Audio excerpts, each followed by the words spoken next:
اعوذ باللہ من الشیطان الرجیم بسم اللہ الرحمن الرحیم اللہم صلی علی سیدنا و مولانا محمد وعلی آل سیدنا و مولانا محمد وبارک وسلم وصلوا علیہ۔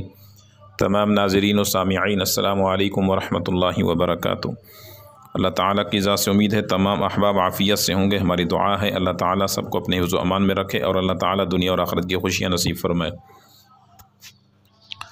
آج کا عمل رمضان المبارک کے حوالے سے ہے۔ رمضان المبارک کا مہینہ شروع ہونے والا ہے اور رمضان المبارک کے اس ماہ مقدس کے اندر جہاں عبادات، تلاوت، ذکر و اذکار،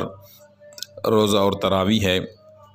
وہاں پر اللہ رب العزت نے اس ماہ مقدس کے اندر کچھ خاص چیزیں،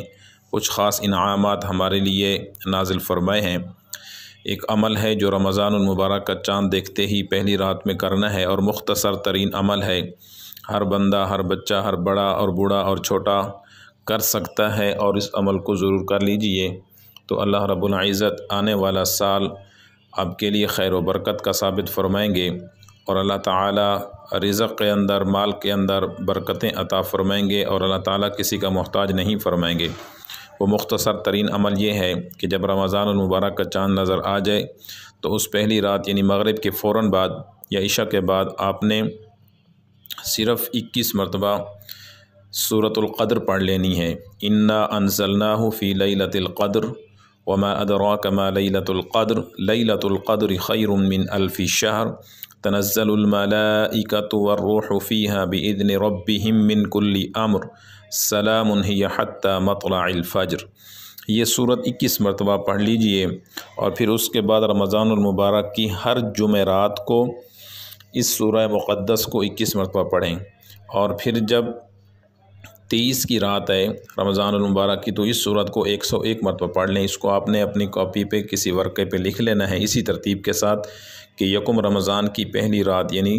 اس کے اندر 21 مرتبہ، پھر ہر جمعرات کو 21 مرتبہ، پھر 23 کی رات جب آئے تو اس میں ایک تسبیح پڑھ لینی ہے تو انشاءاللہ تعالیٰ اگلے رمضان المبارک تک اللہ تعالیٰ کسی کا محتاج نہیں فرمائیں گے اور اللہ تعالیٰ آپ کے رزق کے اندر تھوڑا ہوگا بے شک لیکن برکت عطا فرمائیں گے اور اللہ تعالیٰ کسی کے سامنے بھی ہاتھ پھیلانے پہ آپ کو مجبور نہیں فرمائیں گے۔ اللہ تعالیٰ اس ماہ مقدس کے اندر بے پناہ رزق عطا فرماتے ہیں اور اللہ تعالیٰ کی خاص رحمتیں اور انعامات نازل ہوتے ہیں تو انہیں سمیٹنے کا موقع ہے تو جہاں اور عبادات کرنی ہیں وہاں اپنے لیے یہ چھوٹا سا عمل بھی ضرور کر لیجئے تو اس سے فائدہ ہوگا کہ انشاءاللہ اللہ تعالیٰ روزی رزق مال میں برکت عطا فرمائیں گے۔ والسلام علیکم ورحمۃ اللہ وبرکاتہ۔